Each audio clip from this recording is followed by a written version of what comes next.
over like a shop or something for $2,400 a month. And it's still, I mean, even though it's gotten gentrified, it's still, it looks kind of shaky. But it's supposed to be the big deal. I just didn't get the big deal. I guess the big deal is all these people from Google live there. Well, the San Francisco hills, everything's on a hill. Yeah. Okay. I remember we walked to Chinatown. We walked every place. You know, Chinatown is way up the hill. I didn't go to Chinatown. I'm tell you something. We never got all the way to the center, which is at the top of the hill, because my wife decided we had walked enough. So we walked down and went back down to the Fisherman's Wharf. I've done that before. This time I didn't ride the car. Mostly we walked. One day I drove my son's car, but mostly we walked. We get a lot of walking in. San Francisco, the city, is not that big. Mm-hmm. I mean, you know, compared to Chicago, the land area is just not that big. You don't want to walk someplace that's 10 miles away, but most places you really can't. You can walk. I got an uncle that lives out in Antioch, California, which is the suburb, and then he moved to Gilroy, which is even further south. But it's like between San Diego and Los Angeles, it's going to become one big city. Yeah, it's huge. You know, the oldest son lives in San Jose. San Jose, I guess, has always been bigger than San Francisco. Yeah. But San Jose, to me, is nicer than San Francisco. He's telling me that Reputation is exactly the opposite, that the place to be is inside of San Francisco. You know, being from here, I don't see it. Do you speak Spanish? I don't speak Spanish. They actually speak Spanish and Portuguese. The youngest one also speaks Mandarin, but San Francisco is a real international place. You have all kinds of people, you know, who speak all kinds of languages. And my the oldest son is actually he's going to classes for Portuguese. You know, he's been speaking Spanish since he was in high school, and he's been speaking Portuguese for a while, but he's uncomfortable with how well he can speak Portuguese, even though there's some similar, like half the words are the same. But you know, you want to be able to have a good conversation. I don't get it, but what is the most spoken language in the world today? English. What? Not even close. Well, tell me. Chinese. Think about it. But actually, the Chinese speak English. Almost any place you go, they speak, like in India, which is probably got almost as many people. English is the dominant language. So it's still English you can go. And even in China, I guess they speak Mandarin and Cantonese and probably a lot of those different languages, but two dominant languages. Mandarin is supposed to be pretty hard to learn. I don't know. You don't speak language? You don't speak Mandarin? So what do people say to you? What's wrong with you? I tried to learn it once, but it was, oh God, so many other things to do. Most business is conducted in English, though, I think. My youngest son, who has gone over, he went over there twice. One, he went as an undergraduate, as a part of a class. And then when he graduated, he went over there for 6 months just to kind of experience it. And you know, he wanted to learn Chinese because he wanted to speak the language and sort of deal with people. And then after he graduated, you know, he said, most people that you run into speak English, so he's not as gung-ho about it as he used to be. You know, he used to be kind of paranoid. Gotta be good. Get more business. Okay, I'm done. I'll come up to like a 7-Eleven,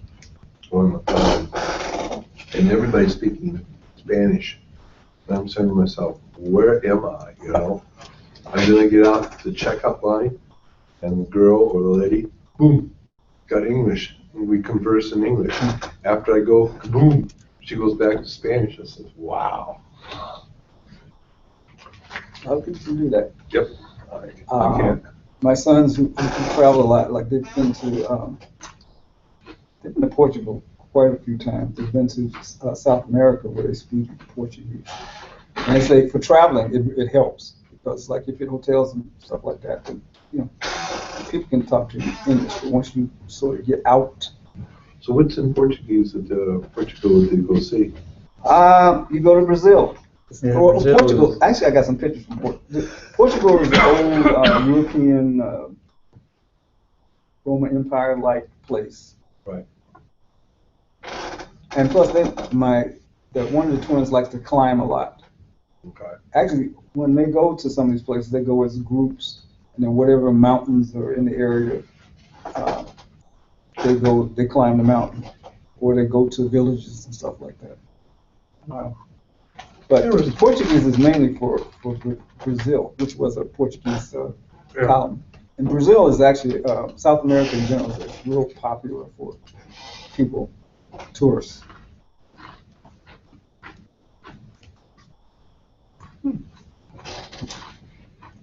I don't want to go. Place I liked when I was in the Army, I was in West Germany. That's a nice place. Lots of nice stuff. It's close enough to the U.S., so. Mm-hmm. Ooh, in case anyone needs it, I just edited a little bit. They're still a mess. And copied my web dev, the notes from my web dev presentation onto my corner. Oh. In case you wanted to look through and get reminded of stuff. Do they work Think for about- Intel? Oh yeah, they work for Intel. The youngest one works for the Gap Finance Department. He works for the guy who does the stuff for the CFO. The CFO, the VP, and a couple guys like him who do all the reports and projections and stuff like that. Well, I think Intel is pretty big up there in Hillsboro, Oregon. It's huge. Most of the people, well, I would say most, the biggest employer in. And Nike's in Beaverton, which is right next to it. And those two little things, those little two towns when I was there, had 2 stoplights. That's it. There was nothing to them. It's a lot more there now. Oh, I bet there is. About 3 years ago, we stayed a week out there.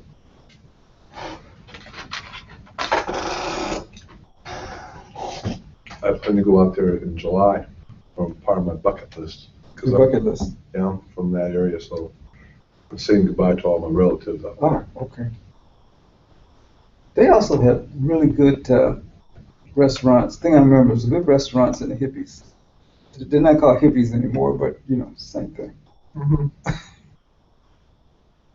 And they have actually more. What do they call them now?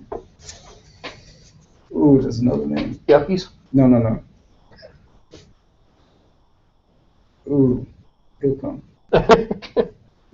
They're kind of rich. They're kind of like hippies, but they're rich. Not me.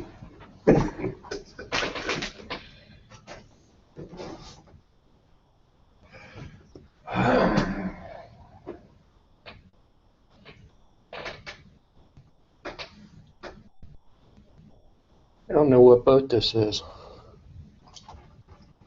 That looks fairly modern. It is. That's actually newer than the one I was on.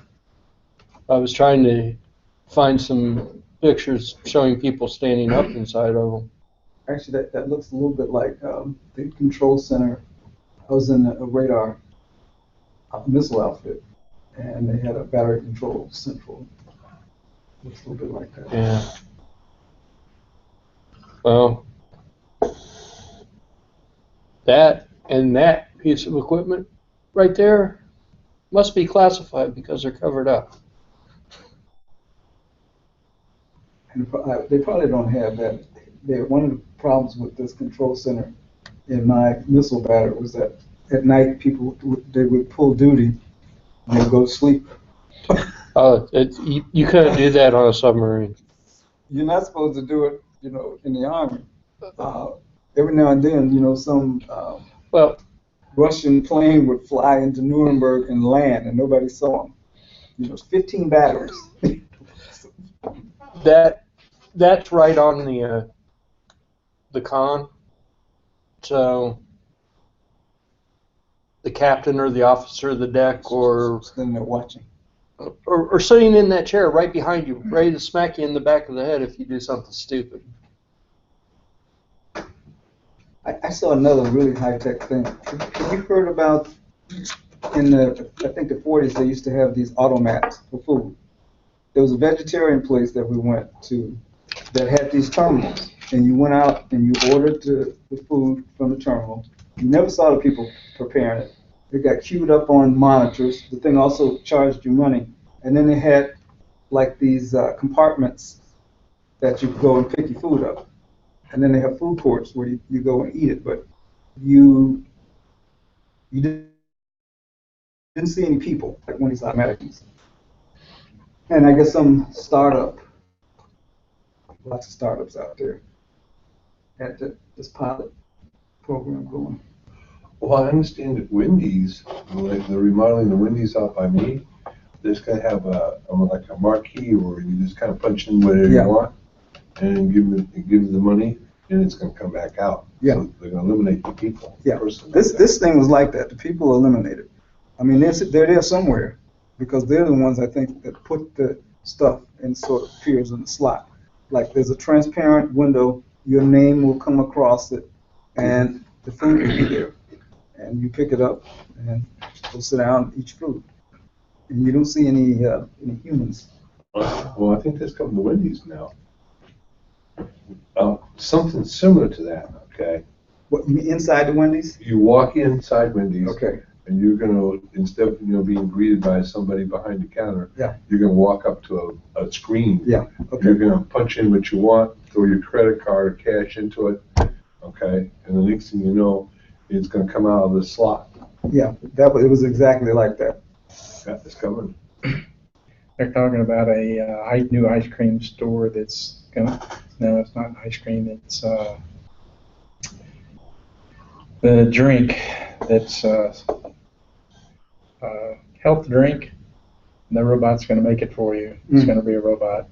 And it's you can invest in it now. It's one of those things you invest in. Coming soon. You investing? Nope. Well, like at Wendy's, they have this machine now, you have all kinds of drinks in it, you punch out what you drink. Oh, yeah. Oh, yeah. I went into a McDonald's there, and I couldn't figure out how to get the drink.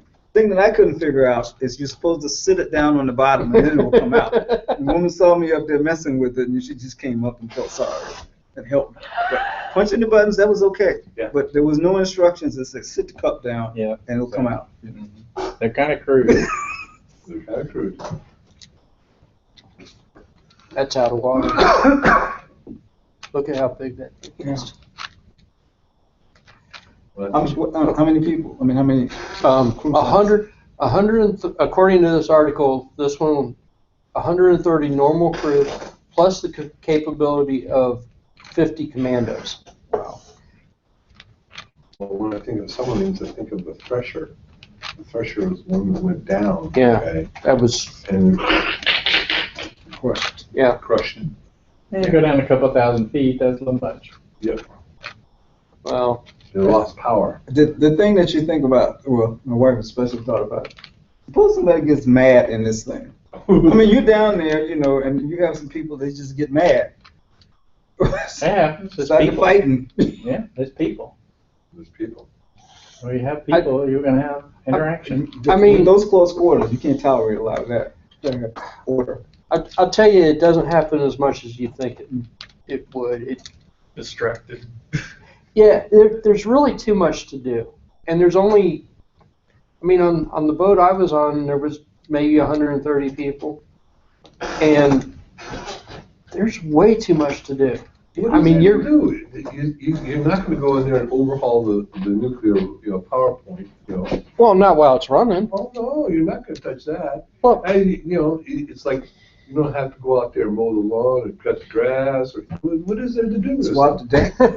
You gotta go Yeah. take all the readings, you gotta go do your Yeah. rounds. I mean, there's You're not going to paint anything outside, are you? there's usually on mine there were 3 shifts. I mean, you were either on duty, off duty, or in the rack.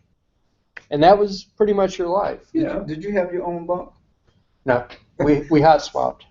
Hot swapped. It's just the way it is. But when you're off duty, you're actually supposed to still be up and awake, and you're supposed to be learning more stuff, either about your job or somebody else's job. Because if you think about it, there's only 100-ish people on board. Right. If somebody dies or kicks the bucket, Right. somebody's got to be able to do their job. Otherwise, everybody's going to die. How many officers would there be? Our crew complement was total like 130. So that's 130, but you There know, you was- got like a captain. Captain XO. Yeah, I think there was either 10 or 15. There wasn't many. There's not many. Yeah. Large span.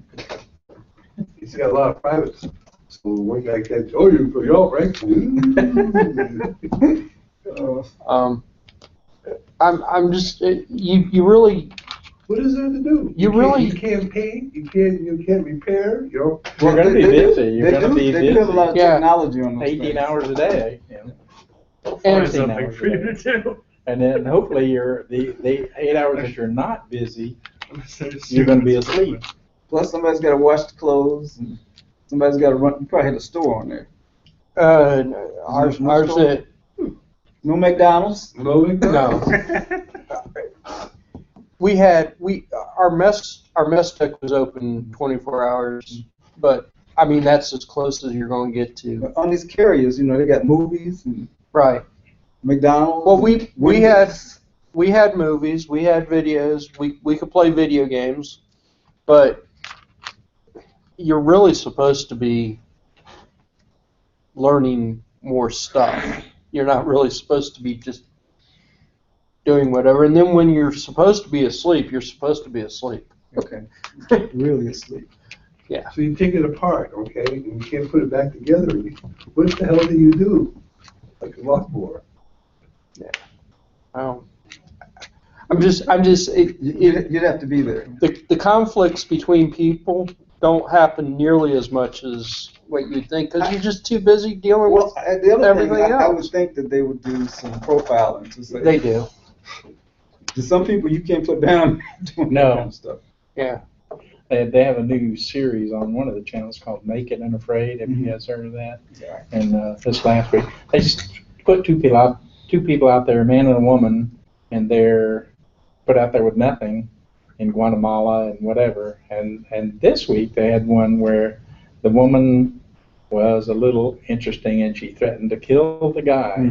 And they went and got her and drug her off. She was quite hateful. But yeah. Got to do a good psychological profile. Their main thing is make sure they have some preparation for being thrown out there with nothing. It's the same thing as going up in the shuttle. It's like, you can't send anybody up there. Yeah. Like sending somebody to Mars, Yeah. you better check it out. You're going to be up there a while. Yeah. You have to be like the airline pilots. You know, these guys, they're going into the ground and they're calm. They're still executing the instructions as they crash. But they've been conditioned such that. And they run. They don't let just everybody do submarine stuff. They got this little thing called atomic weapons on these submarines that might have overlooked that little thing. So they're probably a little cautious about who they let on. Yeah. And I've been around some, and I was in the civilian nuclear program, and we had a lot of the nukes, Navy nukes. Yeah. And the nuke guys are crazy. They're nuts. Some of mine, one of my guys, I had one guy work for me. He was a nice guy, but a little off the beat track. But, you know, they've proven it that they survived. If you can survive that stuff. Yeah. Our nuke ETs, some of the smartest people I've ever met in my life, but they were nuts. They were completely insane. Yeah, and my guys would say, look out for the guys that are on the boomers. Because the boomers, what they were like out for a long time. 6 to 8 months at a time. Yeah. The boomers, see the fast attacks, are small. The boomers are huge. And they've got like all kinds of stuff going on those boomers. And they don't come up. And they don't come up. See, he's too normal. You weren't on a boomer, were you? No, I was on a fast See, attack. he's too normal. A boomer guy wouldn't. You don't run it. I don't know if I've ever met a boomer guy. I've met a few, and Okay. they're a little different. That's what people used to say about tech people. We had one of the better guys in my plant, my nuclear plant, was an officer. And he was better than our civilian guys. Our plant super was snake in the grass, and his assistant was snake in the grass. And then the next guy down was a Navy officer, very easygoing, good to deal with, trust him. He's the only, I'd trust him out of the three. We had a chief warrant officer on our The boat. chief, no. No, he was a warrant officer, and he came up. He was an enlisting guy first, and he got clear up to as high as he could get, and he was getting ready to become an ensign. Why would you want to do that? Because he was a nice guy, but he was completely insane. But he was just dedicated. He was dedicated to learning everything he could learn. In the Army, chief warrant officers usually were very smart. Yeah. They were very technical. Yep. Like they had people in their span that had to know what everybody's doing. Well, that was it. Our chief was pretty technical, and very self-oriented. Well, These are not people actually that you deal with a lot either. You know. well, They're authoritarian, and that you get part of that's military. see, that's where being on a submarine with such a small crew is a little different because You see them every day. you pretty much do, and you can't really avoid them. I mean, there's nowhere on that boat that you can go that they can't find you. You learn to get along. So Do they come in and help you do your job? actually, part of their job was to teach us and kind of mentor us to do what we were supposed to be doing. And like Jim said, the chief warrant officer guy, he had been an enlisted guy, so behind closed doors he was fantastic. But out in the public, he was kind of like, I'm still trying to make ends, so I'm still need to. Our warrants were more like administrators. Just, you know, they look very high level. Yeah. And there usually was a senior NCO who would be pretty good. And then there were the people who were the technicians. There was usually one really good technician for every area. And so these were the people who had the knowledge. Wait. If the thing goes down and it's got to be up, then you got to get your main guy out there. I was kind of unique, I think. The only boat that I was on,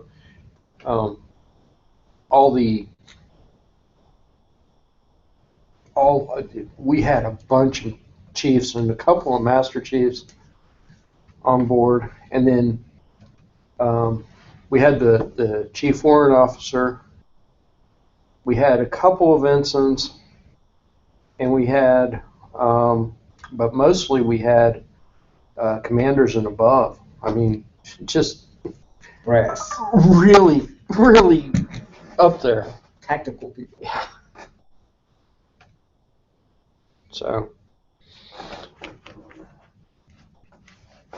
I tried out this headphone thing at the top, and it's nice for me, pretty nice for listening to the stuff at night. I listen to audiobooks at night, go to sleep listening to them. The downside of that one is it's only 5 hours playtime. Cheap enough. It fits around your neck and you put the earplugs in. the earplug, they fit in a little magnet, a little cavity. That's a cavity on the end, a magnetic cavity. And you pull those little plugs out, plug them in your ear, and just put it around your neck. Pretty nice. I liked it. The runtime's not that great, so I end up with a dead thing. USB cables. My camera issue. If I ever use more than one USB camera on my video server, I was telling you guys I had trouble. Well, I think I'm working toward the resolution of that, and that is you don't want to use a long cable. The cable length, it looks like it's additive or something. It makes sense. And I use It's, it. what is it? The attenuators. Mm-hmm. And so I got a short cable. That's a 5-footer. I got a 3-foot, and moved the computer closer to the cameras, and I got no problems. Perfect now. Also, my HP 8440p blew a drive. So I've got one on order. It blew a 2.5-inch SATA drive, and he says an idiot could put it in. So. Really, it doesn't take that much. Okay. Not on that HP, it doesn't. How long? Usually takes 5 years for those things to go. Well, these are used ones. Of course, the 8440p is probably obsolete quite a while. I got actually 4 of these 5. This was number 2 that I bought. I have purchased 4 of them so far. So this is the first failure. Well, you're lucky. It detected the failure, and I was able to back up and see if I can recover onto the new one with the backup, though, because it did detect a failure. It was running. So the boot track went bad. No, it would boot. The data was still on the data was on there, but the Intel software on it said there's a bad drive on here. You better back up now. And then you boot it, and it'll say back up now, or you can run. And I don't know if I can run now, but the last time it did it, or one of the earlier times, I was able to get a backup. Yeah, but you got one of these little USB enclosures, right? When those things go bad, take it out, put it in a USB enclosure, just treat it like a floppy. Get anything that's on it. Not floppy, but. Oh, okay. Yeah. It's a SATA. Yeah, but you can get like a adapter. drive enclosure, Yeah. an adapter. I've got one. I've got a drive adapter that you don't even need to put in an enclosure. You just plug it in. But sometimes if they fail, it's done. Sometimes. It will still boot and run, but it would eventually. Most of the time you can get the data. Yeah. It depends on how far gone it is. Kim Commando said to put them in the freezer. It works. So what's the thing about the freezer? I have no idea, but It makes them readable. That's all we know. It has something to do with heat. So I did it. I had a hard drive actually fail on me. I said, why not give it a try? You got nothing to lose. And as the hard drive got hotter, it actually started to fail. So I threw it in the freezer again for a while. And I was able to eventually recover everything, but it took days to do it. Well, look who's here. You need active USB cables. Active USB cables. Yes. Well, I know there are different kinds. That blue one there are kinds that are shielded, and the kinds that are not shielded. They have the ones that aluminum foil wrap, and they're not full USB spec, by the way. I'm finding out. And then these are full USB specs. The active ones have a little, about halfway through the run, or maybe 3/4 of the way through the run, they've got a little extra power booster in them, so that it boosts the power. Oh, okay. The repeater. So okay. But I think you can only put 2 active cables together before it finally just says nope. Oh, okay. Yeah, I've read something about that. That's a good idea.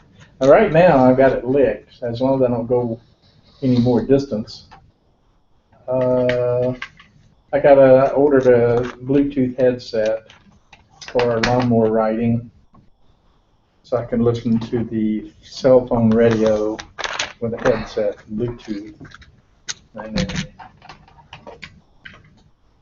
And there, I'm ordering one of the new style cameras, the SP012.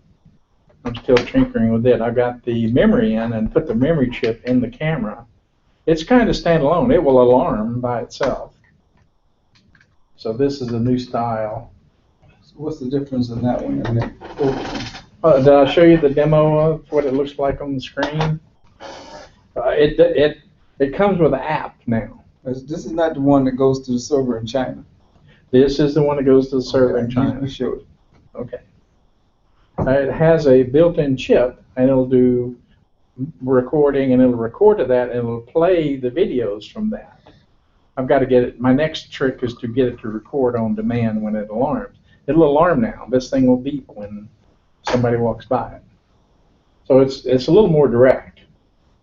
So you want it to be like the bigger systems that when it triggers, like actually I got these security cameras, and if a car drives by for a certain length of time, it's going to record, and then it'll shut down. Yeah. And it'll trigger again when something else happens. Right now, I got everything working. Mail is easy with it. It'll mail you an alert. It'll send you an alert on your phone. That's all done. That's all easy. I mean, it's that way by default, and you just turn it on and off. The controls are much easier to use than the other ones for some reason. But it is kind of a canned thing. It is canned, very easy for knuckleheads to use. So I'm getting my second one of those, and they gang them on the app. You can put two of them on the app. It'll show you the two cameras. You can select the one you want. It's all combined. Kind of nice.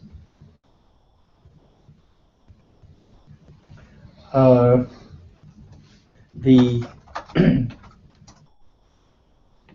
Chromecast or the Chromebooks, they kept telling Leroy they keep threatening to make it like the phones, where you can run the same software as this to run on the phones, and I'm very interested in that. On which phones? Androids. Oh. Be like an Android phone, you could run all the Android apps. That's the theory. We're waiting for the application. Seems like it's doable. I don't know what you get out of it, though. Well, it would be like that app that runs on my phone now. It would run on this. And that's a big deal. If you can run everything that's on my phone on this, I'm home free. That's wonderful. And that'll be a big problem for Windows, for Microsoft. Oh, I think Windows has given up on phone business. Yeah, well, they may come back. But, it's a good idea if they could get Windows on the phone where it's... They want Windows 10 on whatever, but I read something that says they're trying to get rid of some of the Nokia business that they have. They have less than 1% of the market. So I saw that article, and it said Microsoft lost $10 billion on that Nokia deal, and all the employees and the equipment and everything, but $10 billion. It's a big gamble. It's a big deal. If they could have come up with Windows on like it, and it's the same thing we're talking about with Google. If they can get Android to run on this and on the phone and on a regular PC, that's a big deal. You can get all the apps on those, that's a big deal. Same thing for Windows. If Windows could do that, that'd be a big deal. I think people are on iPhones and they're on Samsung. And it's going to be hard to pull them away. It would seem like if Windows had a phone and you can have the same kind of things that you have on this desktop, that would be just phenomenal. Absolutely. And Windows is you notice they're in the low-end PC business now. They're selling low-end PCs with Windows 10 on them now. A couple $100, and you got Windows 10. The phone on it. Yeah. And we got notice from Republic Wireless the other day. They're looking at phase 3, which is more different pricing plans again. Yeah. Well, at least they admitted that their phase 2 was a little not popular. It wasn't well received, which we didn't understand it. Everybody's still phase 1 here. They were, it was pay forward or something. You paid for the time in advance. You paid for the availability in it, the data in advance, but you got refunded it, or it was carried over to the next month or something goofy. We never understood it, which is typical of Republic Wireless, by the way. All we know is our bill is this amount. All I know is my bill is $28. Okay, and we get 2.6 gig or something like that. That's what we're happy with. But they're also expanding. We were trapped on the Motorola phones, which are okay, but now they're going to go anybody's phone or expand it where you can use a lot of Any kind of phone. Yep. I guess that's one way to get new customers. Yeah, they're offering more services, and the prices are not bad. Our price is the 1 gig plan, what it looks like. Our 2.6 gig plan is the same price as the new 1 gig plan, but it's still cheap. It's $30 for a 1 gig plan. That's not bad. Unlimited text and phone and 1 gig. That's 1 gig away from the router. Right. Okay. Yeah, if you're the Wi-Fi, they don't count at all. I could get by 1 gig. We did a trip last week, and I used about 1 gig. God, how did you use all of that? Well, what we're finding, and you guys probably already discovered this, is the GPS units are useless now. These things are nice for GPS units. You want to go down the road, and it tells you where to go. You can look at the map. You can go down the road. There was this thing about these interesting things about Google Maps in San Francisco. It's dynamic. My son would be driving down the road. He's got a target, and they just dynamically change the route based on traffic patterns. Oh, wow. That never happened. Well, I don't care. I'm going downtown Cincinnati. Same route. Yeah. How many routes you got? Yeah. Yeah, it's nice. It's getting nicer. We have GPS units, and it's getting to where Gail tried to run 2 of them at a time. She's wacky like that. And finally, we talked her out of it and just go with one or the other. And, my sister-in-law has one of those. She's got one of those Garmin things on her dash, and then she's got a phone, going back and forth. Both of them yelling at you. Turn now, turn now. Turn left. Well, Calculating. Nutty is putting like 6 or 7 of them up on your dash, which I've done before. that does not surprise us for some reason, Leroy. I did just because I just wanted to see just how accurate or how inaccurate different models were. They're getting good, even with these stupid Android phones. Yeah, the one thing though is that sometimes the thing will anticipate, and then sometimes you get really close, and then it'll say turn. Turn. Yeah. Turn now. Yeah. Turn back there. Yeah. We came from Indianapolis here, and it routed us, and it did make one mistake in Middletown. Somehow it got. These things make mistakes, for sure. Get off the expressway. Get back on. That's the one that I've noticed mine does every now and then. My mom figured out why. Because for some reason it is actually shorter, and if you tell it to go shorter distance, it'll tell you to do stupid crap like that. You just have to know that. I'm not kidding.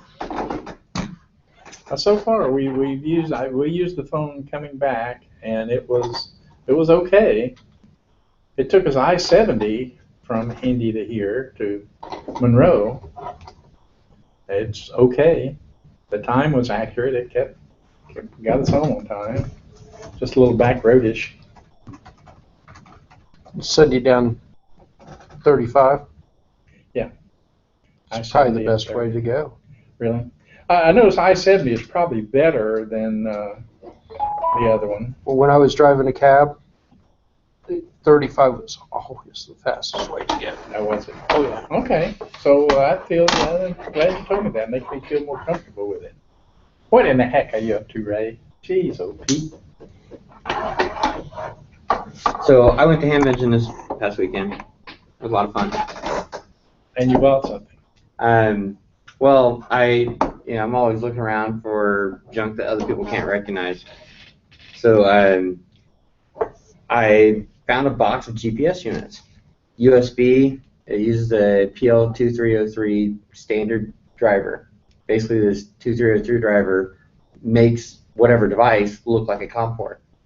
So as soon as you recognize this is a COM port, it just starts sending you 4800 baud 8N1 serial communication, and it's a standard NMEA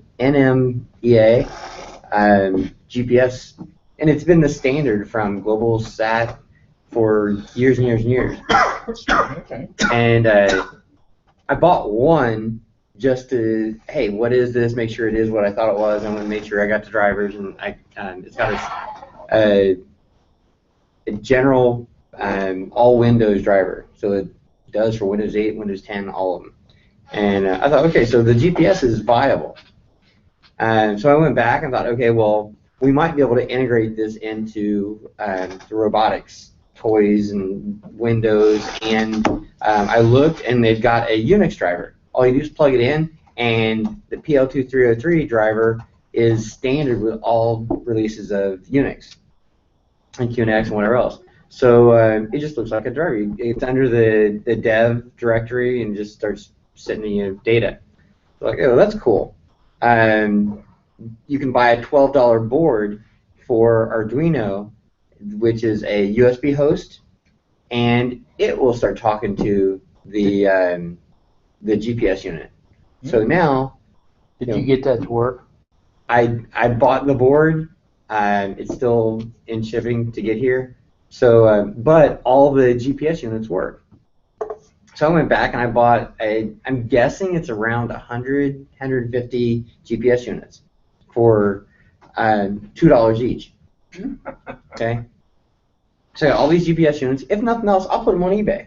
Okay. So as I'm negotiating with this guy, he goes, okay, so you're gonna buy all these units. I'm like, all right. He says, well, the units include all of this crap. Okay, it's a system unit, and the GPS was like strapped into a corner somewhere, something like this. The GPS was actually strapped over here, and it's all one plastic case crap. So I got the GPS. I didn't want any of that stuff, but it came all together for $2 for the set. So what I found out is that this is an 802.11b PCMCIA card. It's a little PC, isn't it? Yes. Okay. This is the high power wireless card with 200 milliwatts. It actually will transmit quite a distance. It comes with a 2.4 gigahertz external antenna, SMA connectors, adapters, all the stuff to go to this. Then on this side, this is actually a 433 megahertz radio with an adapter stuff that goes to its own little antenna. So this is a different communication. I don't even know what they're using it for, but it's got some configurability in there. The board itself is a project that Microsoft was working on 9 years ago. It holds Linux in it, and it's got USB, Wi-Fi, or Ethernet, serial. You can power it through the 2.1 connection, or through the jumper, or through these two little wires. And I cut the wires because I wanted to get it off the connector. It also has a compact flash. I'm guessing that's where the operating system and everything goes on to. So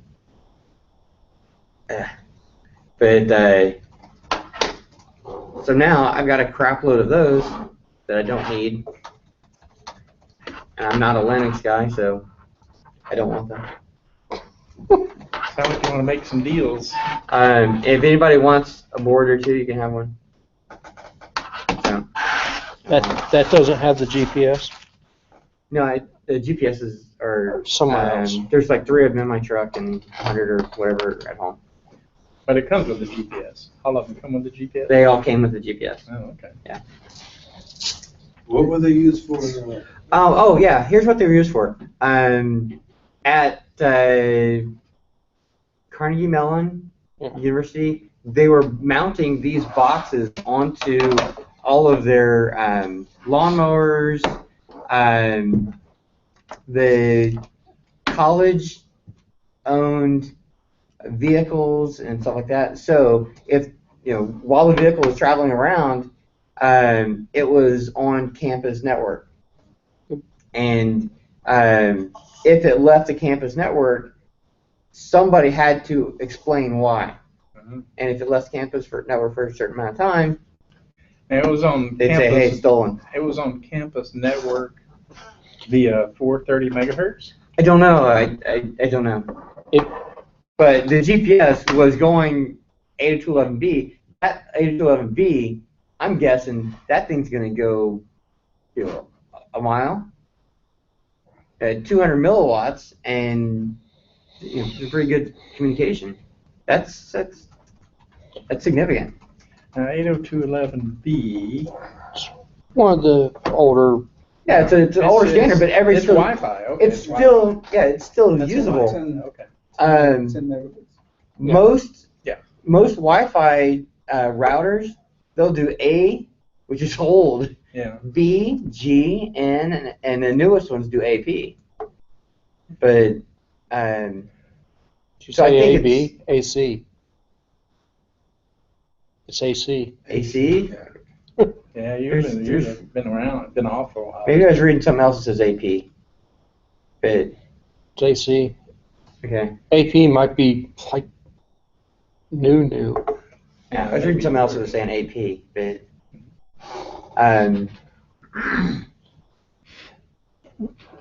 It's a tracker.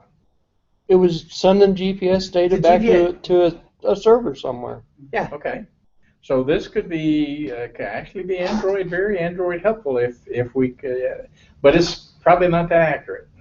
It's general. The GPS was accurate to within like 10 meters. Yeah, it's probably, if it was done 9-10 years ago, it's probably not real accurate. Okay. So We need this. This is a growth opportunity here. I feel somebody's interested. First thing you start thinking, well, you track the trash can. But this is the same old problem with resolution. Yeah, resolution. it's either a JTAG or it's a GPIO. So the GPS just plugged in here. Yeah, that's a USB. Wow. It just plugged right in there. The other one is Ethernet, and then I guess you logged into it by remote terminal. Because I have no idea where the display would go to. You don't need one, probably. That's where I don't know crap about Linux. So You just need to know what the IP address would be. well, that's something you would establish when you're building the compact flash, right? When the thing, right, you configured it the first time.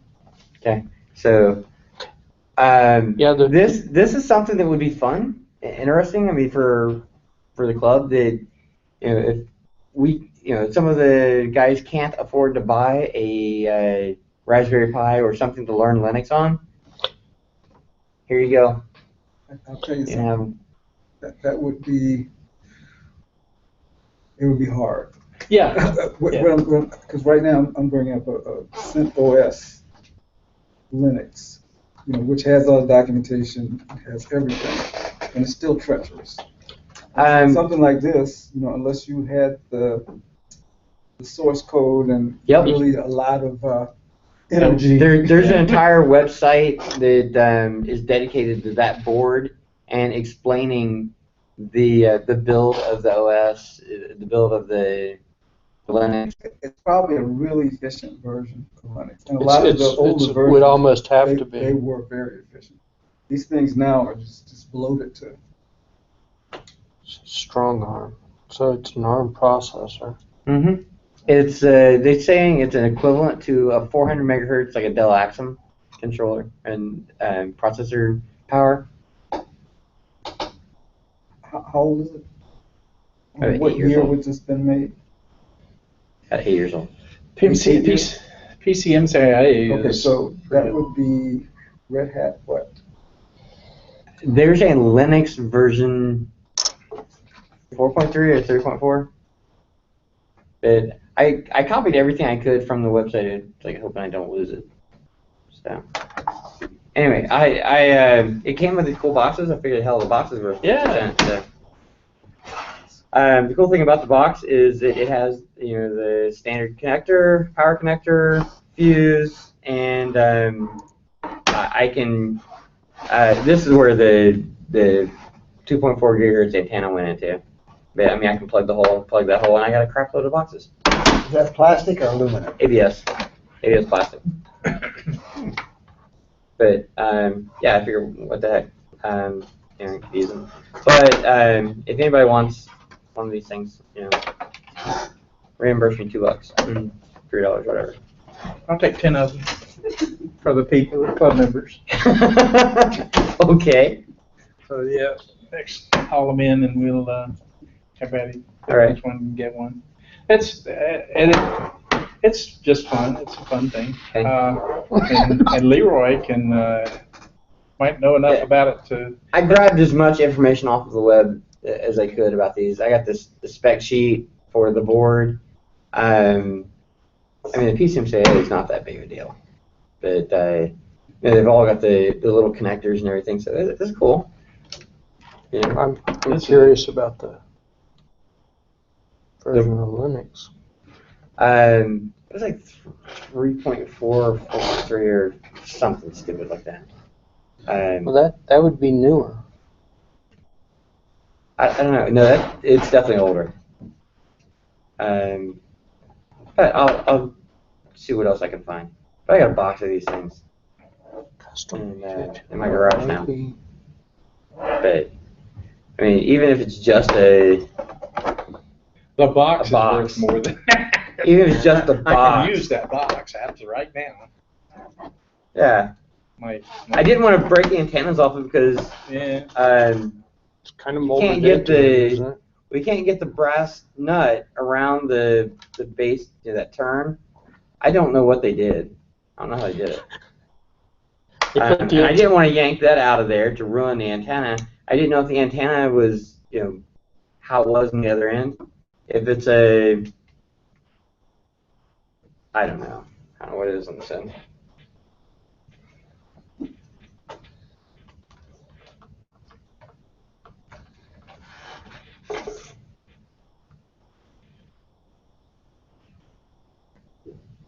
.64 megs of RAM, 32 megs of flash. Linux takes less than 10 megs, as a very small. So if it's got that much flash, so you're saying it might not need the compact flash there at all. It might have the OS on it now.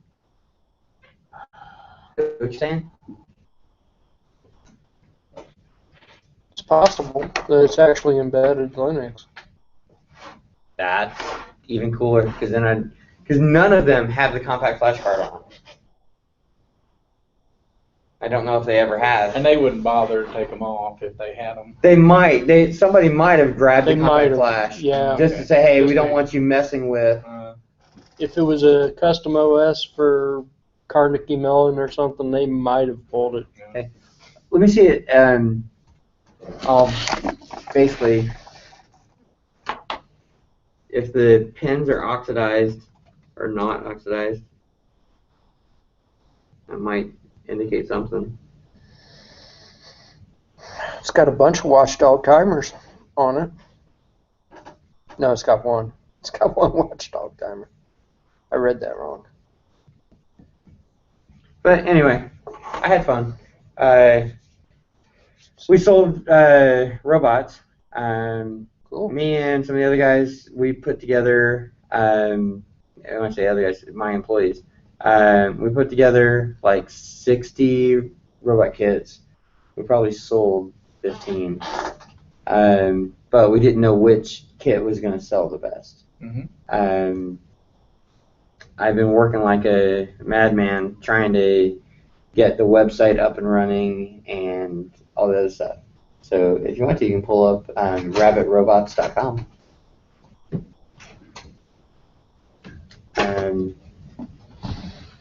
It is functional.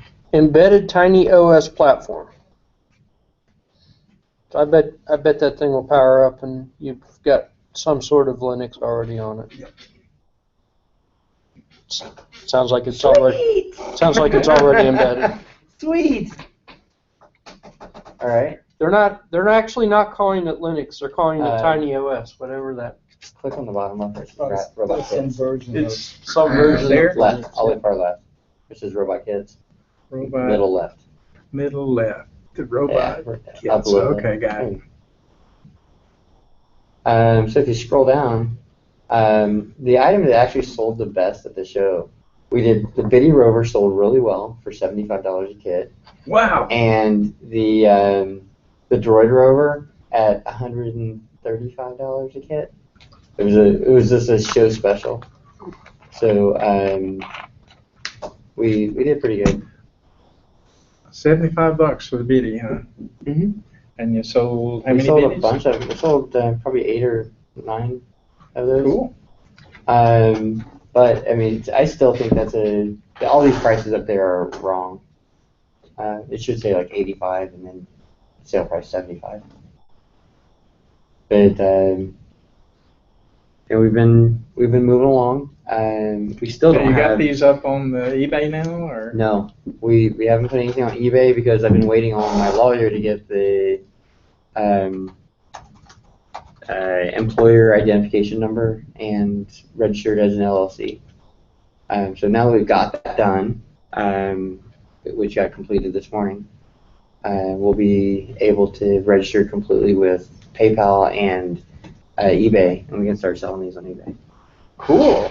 So you're able to sell some at a reasonable price. Mm-hmm. You're proving that you can sell them. That's good. Yeah. Along with sales, though, we need to show customers example programs, schematics, videos, photos. I sent you a schematic, a wiring diagram thing. Not wonderful. We're moving along. Yeah. All this stuff is moving along. And the instructions, Dave's instructions, I got those.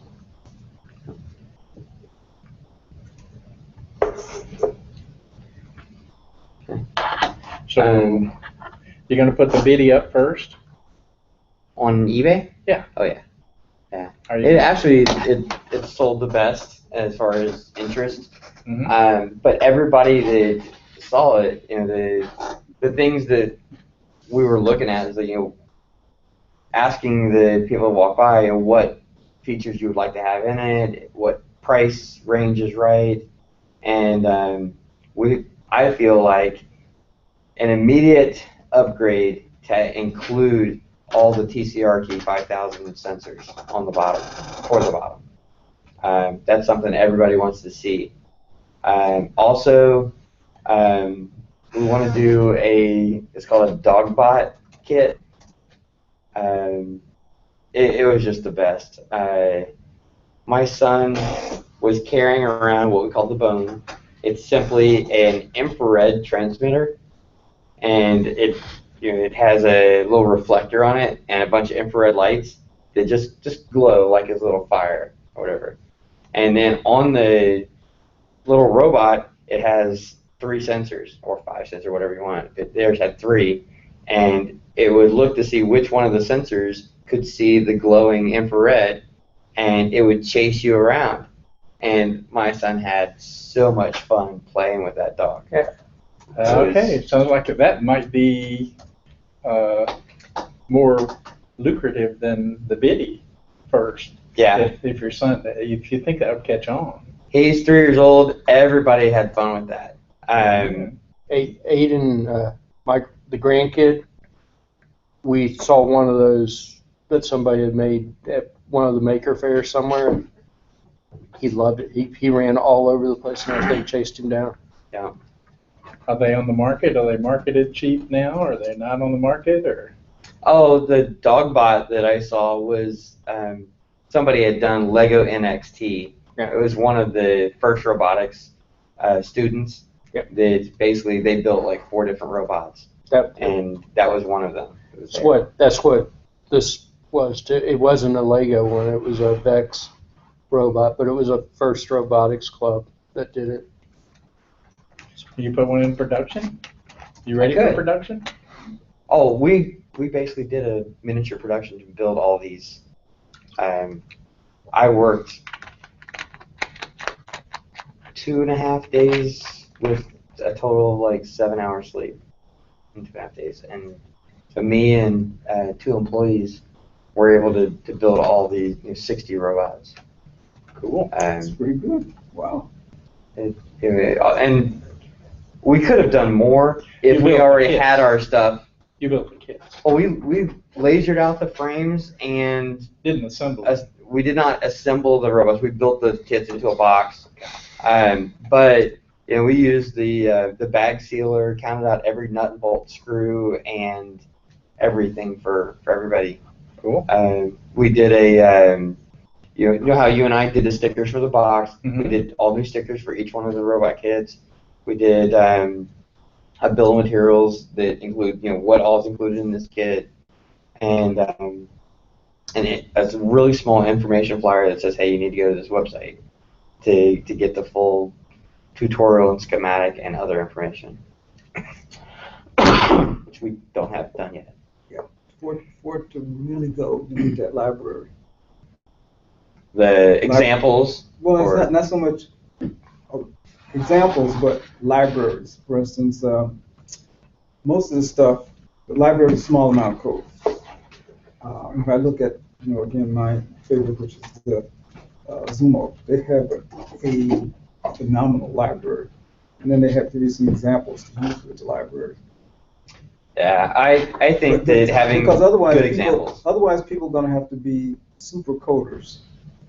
And even though kind of the thought is that the 12-year-old can just pick it up and write all this code, they're not going to write code at that level. Like, take the scanners, the things that are going to sense the ground. Mm-hmm. You need to be a pretty good library program to actually do that detection. And when you get 100 people or 500 people, the more people you bring on, the more they're going to know. Like the first few people, you give them a sample program, it chases a light or something like that. It's fun. But then as more people get into it, That bone would be easy to sell. The program's already done. that's It's already starting design's point. done. Mhm. The instructions would be easy. Yeah. I agree. And the cash is there. Sounds like you can get some cash for this thing. I am really interested in this, You already have the program. dog bot. You already have the program. Yeah, that's what we were all joking about. Hey, this is gonna be the dog bot because it's a robot dog. Yeah. It's funny. That'll be your first one, and you're ready. Sounds like you're ready. You can produce it. You got the program. And my voice is still not recovered from all the talking at the show. It didn't even get sore until day and a half, like Monday, Tuesday. So. But look at this. Look at the Zumo library. You just look at the software they give. Just download it onto your Arduino and take a look at it. It will give you a real good idea of kind of the level of stuff you need to really move out. That that class that I've got, the drive class, I tried to make that into a library once and failed miserably at it. I don't know how to convert it to a library. That would be a good candidate for a library if somebody could do Let it. me clean up these and find out how many I've got Okay. for the money I spent. Okay. I'll get back to you. You're We'll ready. definitely make it happen. Okay. Okay. That's why I brought him in. I'm like, hey, this is fun for them. As far as the Dogbot and the classes and stuff, I agree. We've got to do something to make it easier, fun. I don't want people to be intimidated by thinking that they need to be programmers from the get-go. We had probably 5 sales that we had to turn down. Basically, I advised them, you should not buy this robot. You're just not ready. And some of them was people that said they've never heard of Arduino before, but they want to get into it. And I was like, okay. And then the other 4 were like 8-year-old boys and girls, and I was like, what about you should preload the bone? That should come preloaded. I agree. But and that's easy enough. In here, we showed the robot kits are completely unassembled. The robots, it has a tab. The top tab says fully assembled and tested. So that's gonna have a very definite price for those, because it takes time to assemble and wire and test them. What the dog bone thing, is it difficult to assemble and test? No, not really. If you got the thing and it works, it's like that. I mean, it's really development is. It's easy. In order for like the sensors, basically all it is a bitty rover with 3 infrared sensors on the top. They're not even communication sensors. You're just seeing how much analog power is coming back from each one of these sensors. And the bone is what I wanted to do is to flicker between 2 sets of LEDs, infrared emitting LEDs.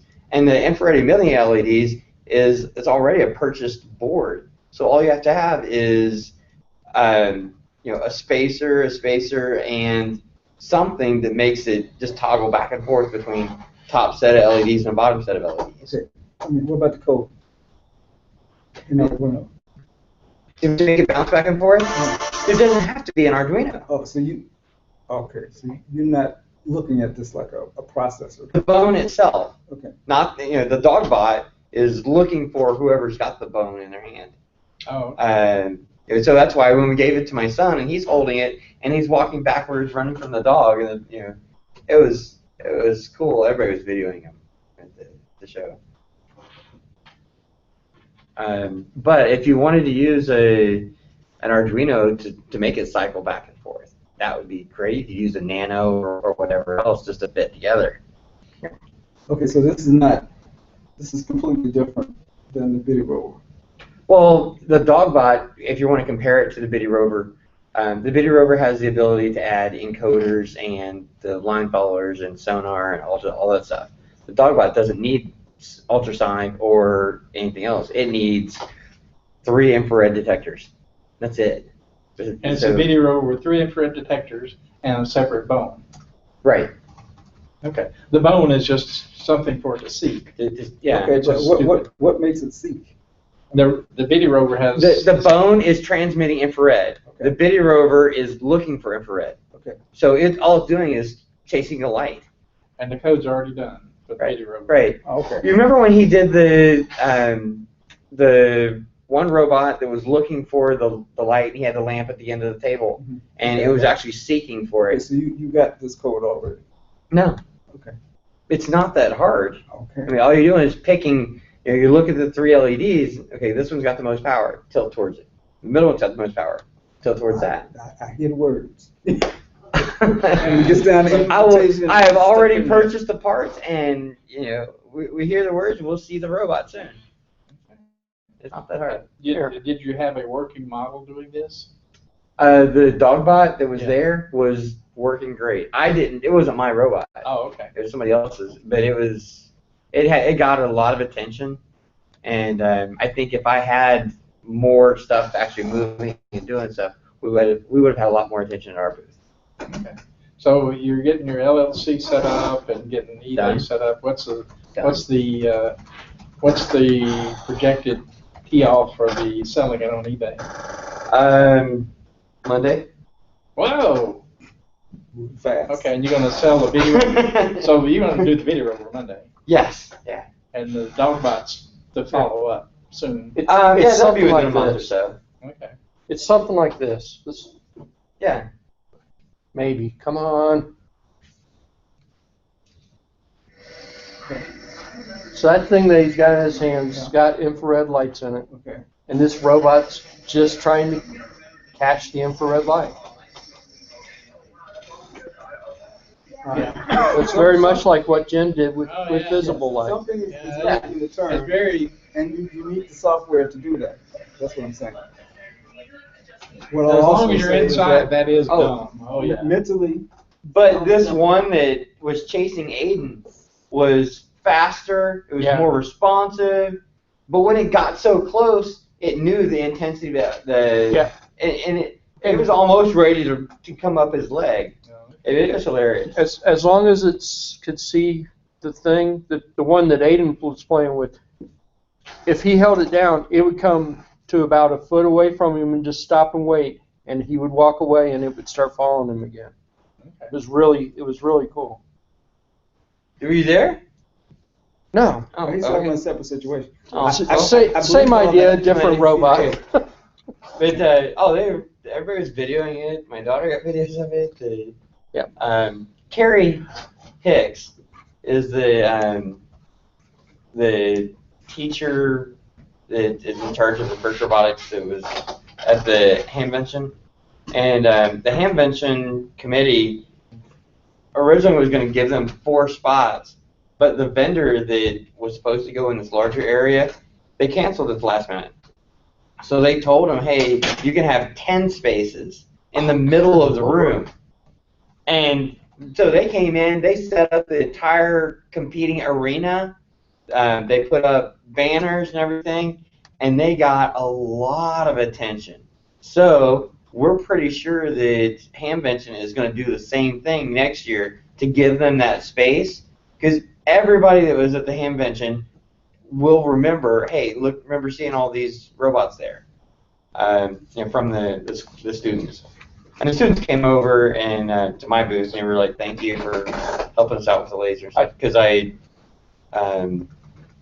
gave them a very, very special price on buying a laser, and I've been up there to help them and stuff a couple times. I forgot your son's name's Aiden as well. Yes. My The grandson grandson. was playing with one at a maker fair,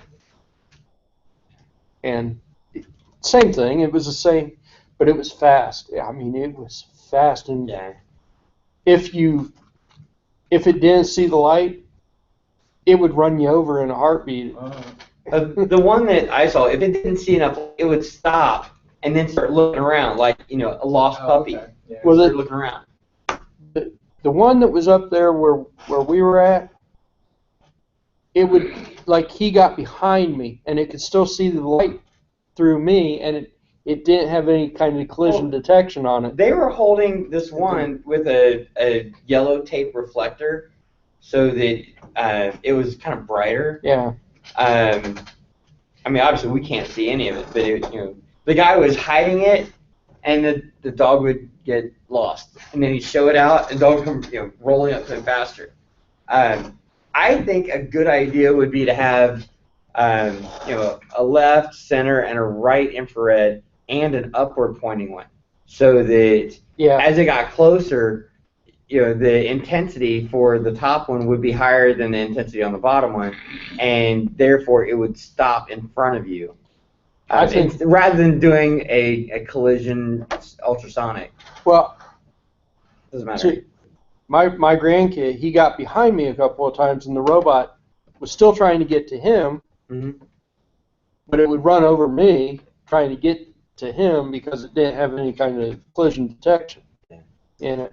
One of the weaknesses of this thing is they'll destructive. If the kid's playing with this, they're going to step on it or something. Yeah. It's a learning tool. It is what it's it not is. Yeah. That's a risk. Someday, way in the future, I'm going to buy a metal cutting laser and. You know, It's not worth it. when they can let 3-year-olds and 5-year-olds play with these things at these fairs, They're not worried about them getting broken. Yeah. And we're not talking about, well, the Vex robot is the one that I had, and you know those are expensive robots. Yeah, it's like $1,200 for a set. Yeah. They just weren't worried about it. So when I started talking to the different teachers and stuff, I went to see a teacher just a couple days ago, and they have six or eight sets of Lego NXT. Those are expensive. They spent $600 per set on them. They said they just, that was their budget. That's all they could afford. I was like, well, how would you feel if you had all the same features in an Arduino-based system for $140? And they're like, hell yeah. I was like, well, you can get it. It's right here on my website. And all the stuff that they were trying to teach their students was within the Tall Droid kit at a fifth of the price, or fourth of the price. The price of the price.